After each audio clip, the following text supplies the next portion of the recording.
Hello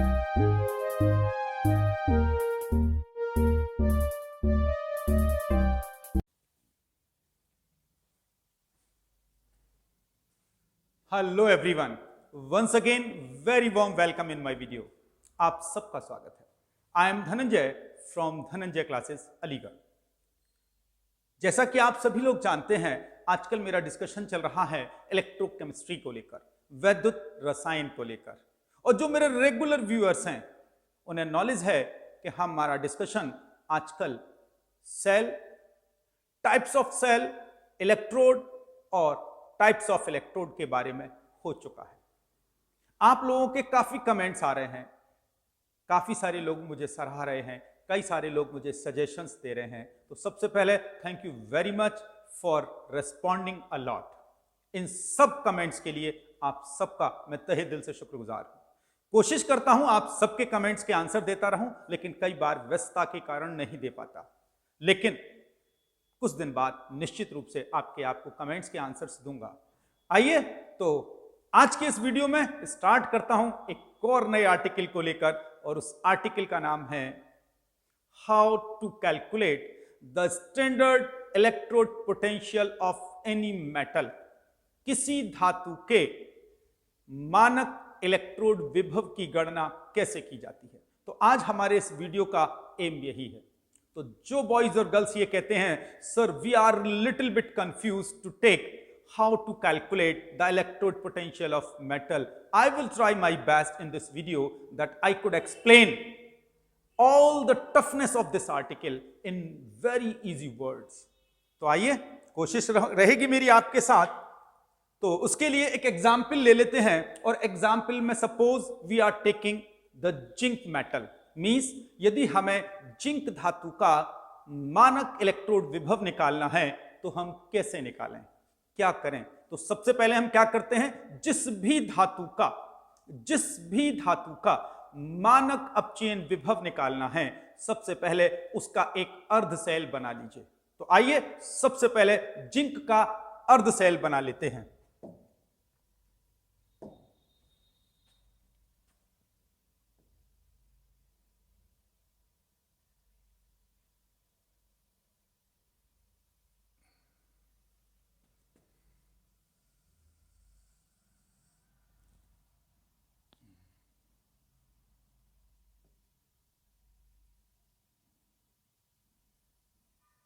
थोड़ा सा patience रखिएगा जब तक ये डायग्राम डिजाइन कर रहा हूं, उसके बाद फिर आपकी सारी क्वेरीज शांत करूंगा।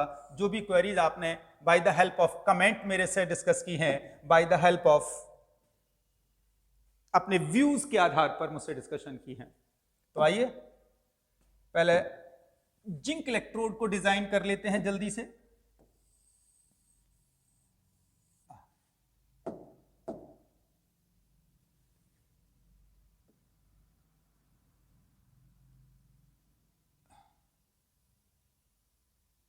हमने ये जिंक मेटल ले ली है और जल्दी से इनको सबसे पहले हाईलाइट कर देते हैं।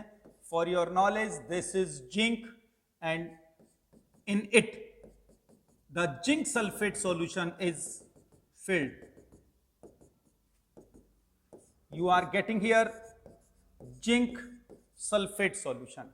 You know very well this is the half cell of zinc. आप जानते हैं, और मैंने अपने पिछले वीडियो नंबर 14, 15 और 16 में इनको बहुत डेप्थ के साथ डिस्क्राइब किया है। यदि नहीं देखा है तो एक बार जाकर देख लीजिएगा। आइए, तो this is the half cell of zinc. ठीक है, अब इसका हमें मानक अपचयन विभव निकालना है। तो आप अच्छे से जानते हैं, मैंने आपको डिस्कशन किया है इस आर्टिकल को, कि किसी भी अर्ध सेल का मानक अपचयन विभव आप निकाल ही नहीं सकते। और यदि आप किसी भी अर्ध सेल का मानक अपचयन विभव निकालना चाहते हैं तो आपको उसके लिए जरूरत होगी मानक हाइड्रोजन इलेक्ट्रोड की। क्यों? क्योंकि हम लोगों ने मानक हाइड्रोजन इलेक्ट्रोड के मानक अपचयन विभव को शून्य माना है, और उसे शून्य मानकर ही हम अन्य हर तत्व के मानक अपचयन विभव की गणना करते हैं। तो इसके लिए हम क्या करेंगे, हमें जिंक का मानक अपचयन विभव निकालना था, तो हम सबसे पहले जिंक का अर्धसेल बना लेते हैं और फिर इस जिंक के अर्धसेल का संबंध गैल्वेनोमीटर और लवण ब्रिज के माध्यम से, be remember, galvanometer and the salt bridge के माध्यम से मानक हाइड्रोजन इलेक्ट्रोड से कर देते हैं। आइए जल्दी से कर देते हैं, उससे भी संबंध इसका।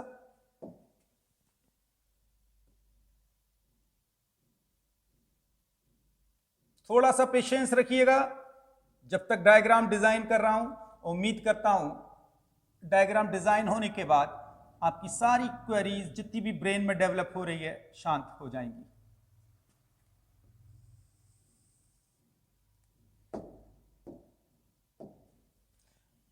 इसके अंदर हम लेने जा रहे हैं माय डियर मानक हाइड्रोजन इलेक्ट्रोड।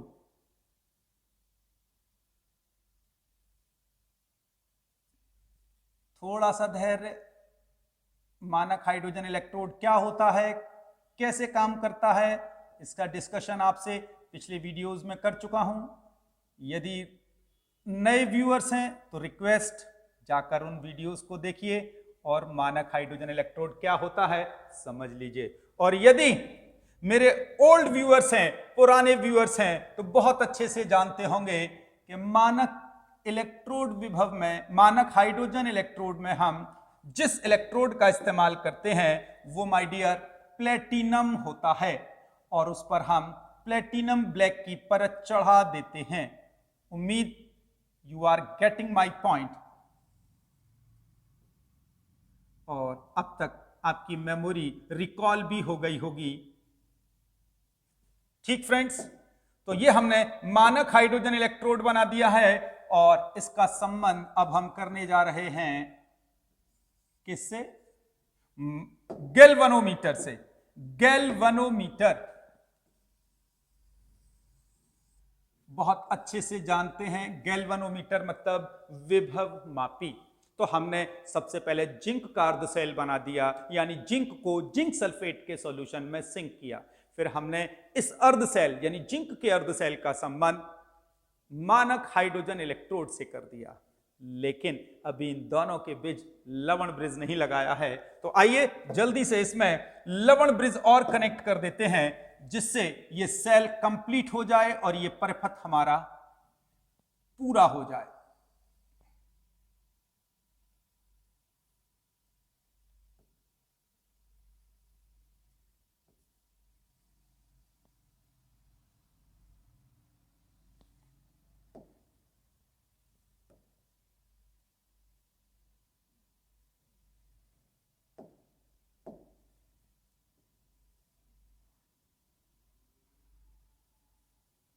अब आप कहेंगे और सर ये मानक हाइड्रोजन इलेक्ट्रोड के अंदर हम सॉल्यूशन किसका भरेंगे, तो आइए जल्दी से इसके अंदर भी सॉल्यूशन याद कर लेते हैं। यदि भूल गए हों तो इसमें 1m यानी कि 1 मोलर सांद्रता का HCl विलयन भर लेते हैं।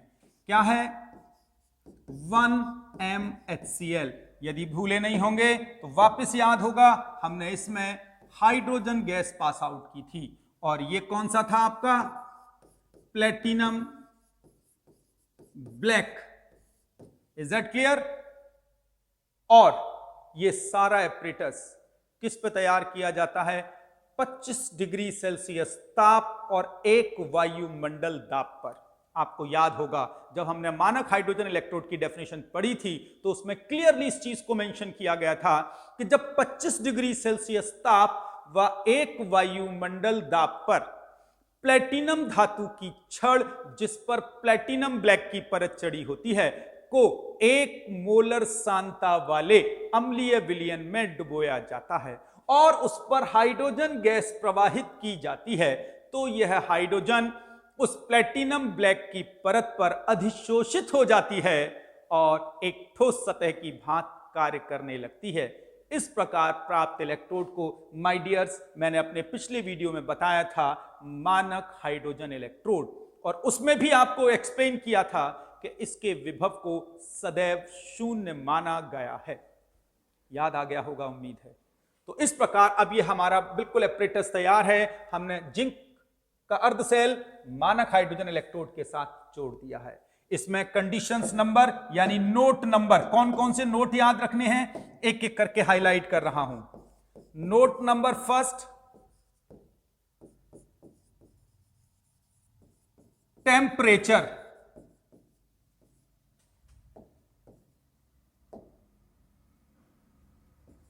इज इक्वल होना चाहिए my dear always 25 degree Celsius, first. Second condition that you have to remember, that is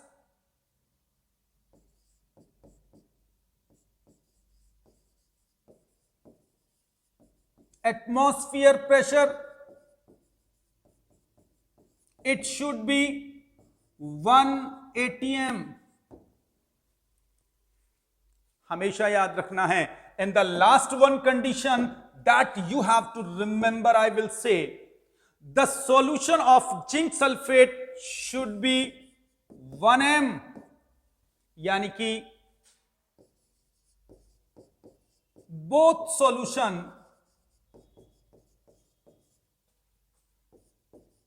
1m concentration के होने चाहिए, यानी कि जो HCl सॉल्यूशन है वो भी 1m का हो और जिंक सल्फेट सॉल्यूशन वो भी 1m का हो। याद रहेगा? ठीक, तो ये तो हमारा एपरेटस डिजाइन हुआ, अभी तक वर्किंग डिजाइन नहीं हुई है।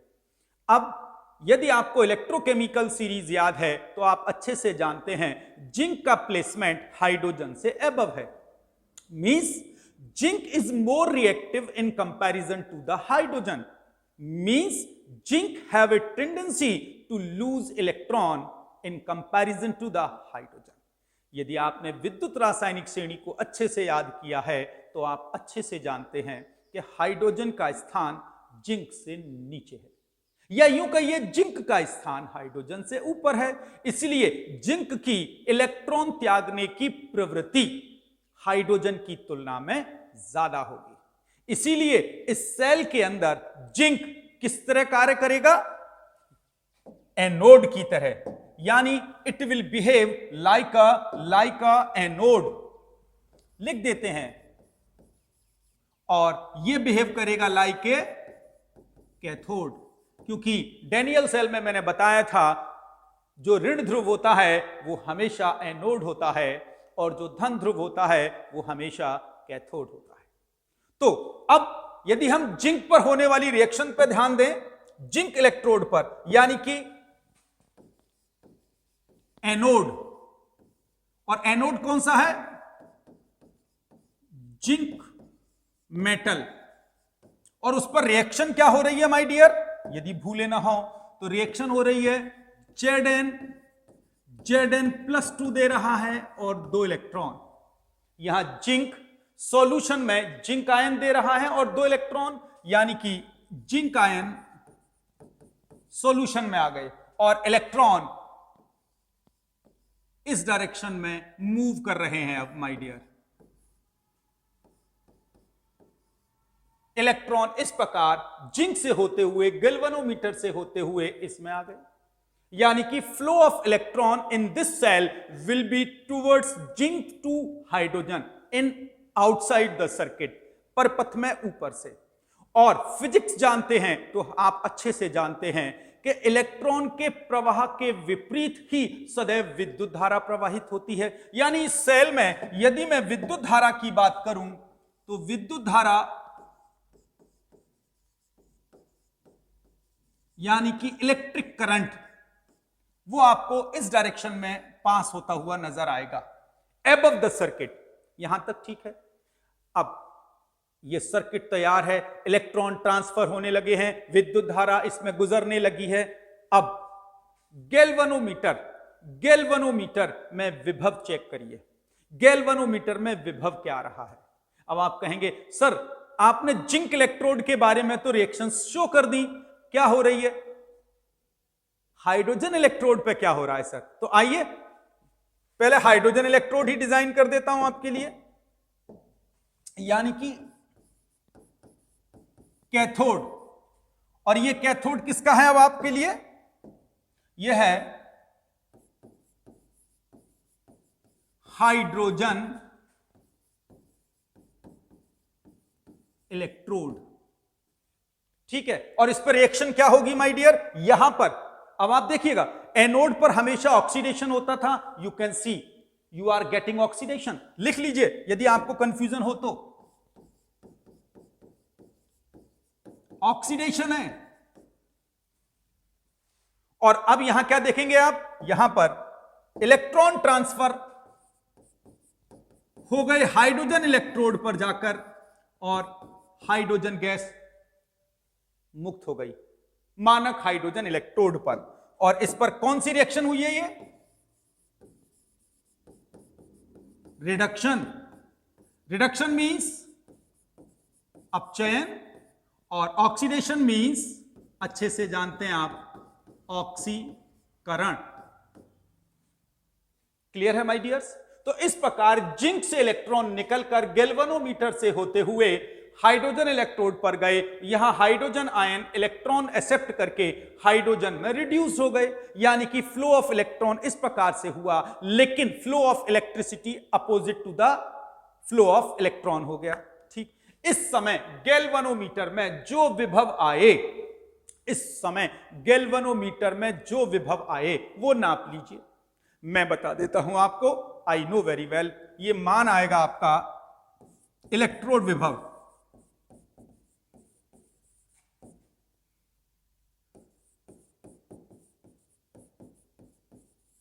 वो होगा प्लस 0.76 वोल्ट।